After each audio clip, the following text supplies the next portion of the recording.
got a love, I need the touch of irresistible desire. I got not enough of plans and dreams that bring me happiness of life.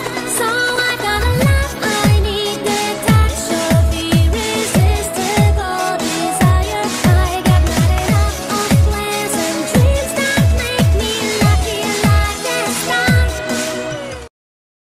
¿Qué onda, amigos de YouTube? Yo soy Super Shadow 4351, y hoy vengo con dos creepypastas. La primera creepypasta se titula El Teletubby que no podía dormir. Si bien todos alguna vez vimos los Teletubbies, ya sea de forma casual o por diversión, este programa encerraba algo más allá de nuestra comprensión, que aunque es difícil de explicar no es imposible, nos ocultaron muchas cosas con la realidad o ficción de este programa, pero todo en verdad comenzó con un extraño asesinato. Litzen Flurry, una niña de 4 que desapareció un día, y encontraron su cadáver al siguiente. Liz andaba por las calles de Londres, en esos tiempos donde todo era tranquilo y calmado, nada malo le pasaba a los niños al caminar solos por la calle, pero un evento muy siniestro cambiaría todo eso. La niña iba de camino al jardín de niños, cantando una pegajosa tonada con sus leves y susurrantes labios. Era tan alegre para ella ir a ver a sus amiguitos cada mañana y jugar con ellos, pero algo diferente tenía ese día. Aunque había sol, el aire era gélido y aunque caminaba rápido el tiempo pasaba lento. Al llegar al parque que debía cruzar todos los días para llegar a su escuela, vio a 4 personitas de colores jugar y reír en medio del parque. En ese momento ella olvidó que debía ir a su escuela y quiso ver más de cerca esos seres tan divertidos, pero mientras ella se acercaba más, estos se alejaban más también, esto hasta llegar hasta una casita. Ella vio como ellos entraron saltando y carcajeando. Litz sintió más curiosidad aún y lentamente entró en aquella casita, cerró la puerta con cuidado y buscó ver a los hombrecitos, pero solo encontró silencio. Se podía hasta palpar el silencio en el aire. Dio un par de pasos y de la nada escuchó algo, era como el sonido de un televisor sin señal. Dio 2 pasos más y vio a 3 de los hombrecitos durmiendo, pero faltaba el de color amarillo. Miró a los lados y no vio a nadie, pero aún no identificaba de dónde venía ese sonido. De él se estaba escondiendo solo para que ella lo encontrara, pero nada. Avanzó hasta llegar a una de las ventanas y vio que afuera todo era diferente. Ya no habían casas a los costados y estaba cubierta por un hermoso cielo, pero ya no había sol.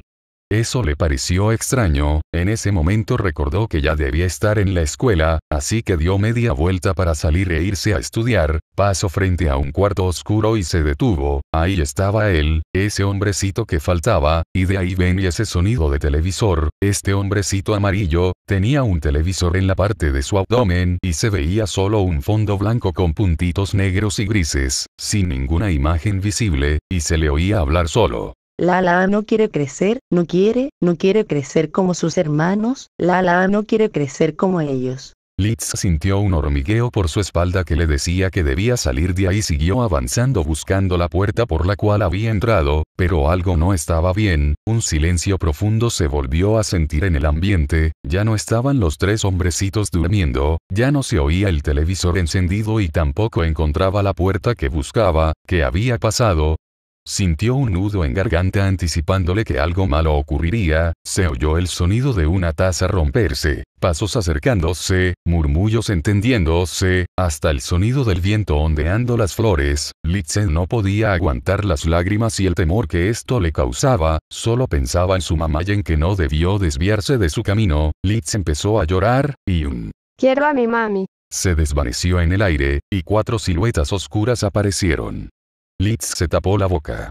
Ellos se dirigían cerca de donde estaba ella, con unos símbolos extraños encima de la cabeza y con voces parecidas a las de un bebé. Venían hablando sobre que uno de ellos no podía dormir. El de color amarillo decía: Lala no quiere dormir, extraña el sol. Lala quiere el sol de vuelta. A lo que el de color verde dijo: Dipsy también lo extraña, pero Dipsy ya duerme, todos ya dormimos, ¿por qué tú no? Es que si Lala duerme sin antes ver el sol, crecerá y dejará de ser como es. Si Lala no quiere crecer, Y mientras ellos hablaban, Litz escuchaba en una oscura esquina de la casa, pero al intentar caminar y seguir buscando la puerta, para salir de ahí hizo demasiado ruido, ellos se quedaron en silencio, no se oían pasos, no se oían las voces. Sintió como se le secaba la garganta y una gota de sudor frío recorrió su mejilla, dio 2 pasos más, miró hacia el frente y ahí estaban ellos, tenían sonrisas de lado a lado, con ojos fijos en ella, el de color morado dijo. Ella nos servirá, haremos un sol con su cráneo. Sí, su sonrisa nos volverá a dar juventud eterna, con el amanecer de cada día. Respondió el de color rojo. Litz sentía como su corazón palpitaba cada vez más rápido, su respiración se agitaba aún más, y sin pensarlo dio media vuelta y empezó a correr. Ellos empezaron a seguirla, ella no sabía bien lo que hacía, solo sabía que debía salir de ahí, buscó una salida, pero no encontraba ninguna, continuó corriendo hasta que encontró una ventana semiabierta, saltó por ella y logró salir de ahí. Ellos la seguían como con hambre de ella, rompieron el vidrio de la ventana y siguieron tras ella. Litz sentía como sus pequeñas fuerzas se iban debilitando, ya no podía más, y de un momento a otro, se desmayó y cayó por una colina. Segundos después abrió los ojos levemente, vio como el de color amarillo la jalaba de sus pequeños pies de vuelta a la casa, él giró a verla, ella vio sus ojos rojos de los cuales brotaban sangre de tanto tiempo sin dormir. Su pequeño cuerpo no resistió más y se dejó caer en un profundo sueño, solo llegó a oír unas pocas palabras. Ella no saldrá de aquí, no saldrá de aquí con vida. Al día siguiente encontraron el cuerpo de la pequeña Litz sin cabeza. Tú conoces a Litz, tú la viste, pero aunque estaba muerta, siempre se mostró como un sol, y nunca te negó una sonrisa. Ahora la segunda creepypasta se titula El control mental en los niños. Empezó como un rumor, algo que no creí que fueran a ser las cadenas televisivas de caricaturas.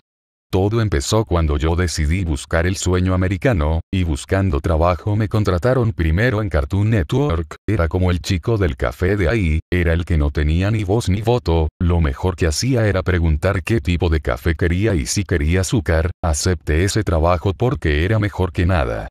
Poco después de que muriera William Denby Lana, cofundador de Hanna-Barbera, el dueño de Time Warner, fue a hablar con los caricaturistas de la nueva generación. Se encontraban Maxwell Atoms, Duncan Rouleau, Joe Casey, Joe Kelly, Steven T. Seagle y Dan Antonucci, entre otros muy conocidos por sus obras.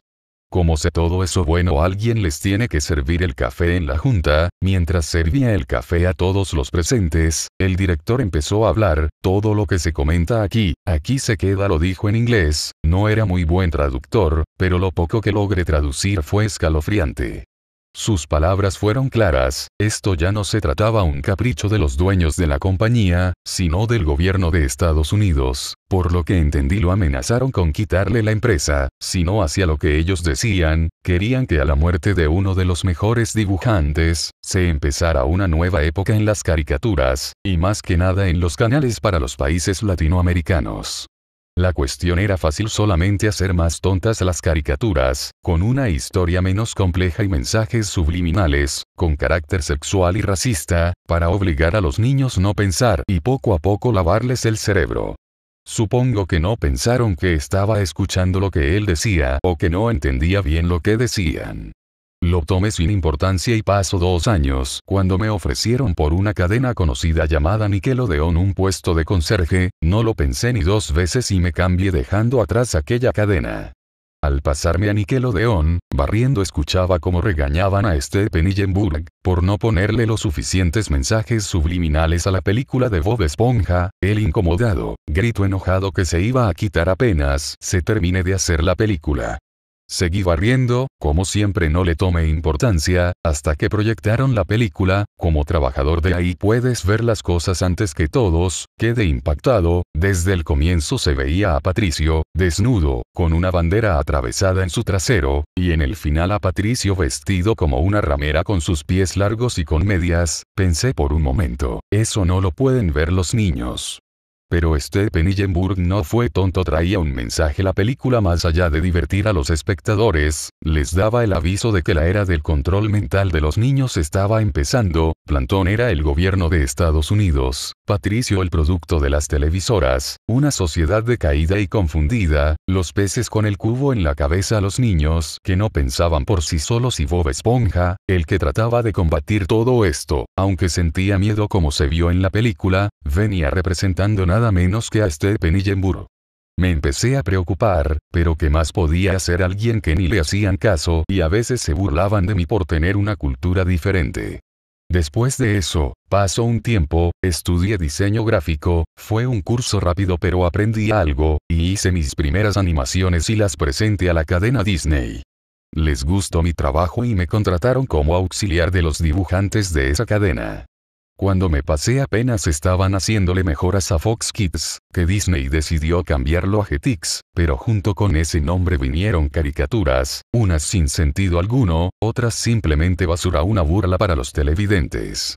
Hablando con un dibujante, le pregunté, si es su cadena, ¿por qué no le ponen caricaturas creadas por ustedes? A lo que me respondió que los jefes tenían planes siniestros con Jetix, según él no lo compraron porque lo necesitaban, porque más rica no puede ser la compañía, sino que empezarían a pasar las caricaturas con temas, más para adultos que para niños, para que el verdadero canal de Disney siguiera con su misma programación y no se sospechara nada. Lo más temible, me dijo, es que en Latinoamérica, canales de cadena nacionales iban a pasar como caricaturas las más feas, con los peores mensajes, y un trabajador no podía hacer nada contra algo que ni su propio jefe podía controlar. También me dijo que los canales de caricatura trataban de quitar al anime tanto de su país como en los otros, dándoles la peor fama de ser los más agresivos, pero no más que lo que están pasando ahorita por la televisión, pero un poco más escondido.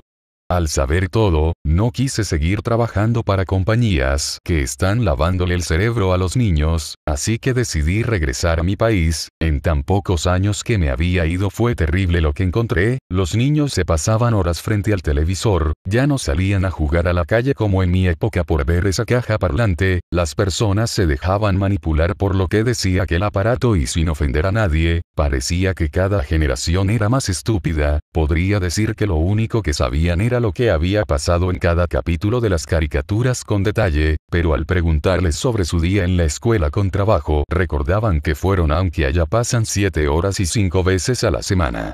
Esto es serio, Estados Unidos ya nos va a dominar poco a poco y nos está atacando por donde menos creímos. Las caricaturas. Bueno amigos, eso ha sido todo, espero que les haya gustado y hasta el próximo video.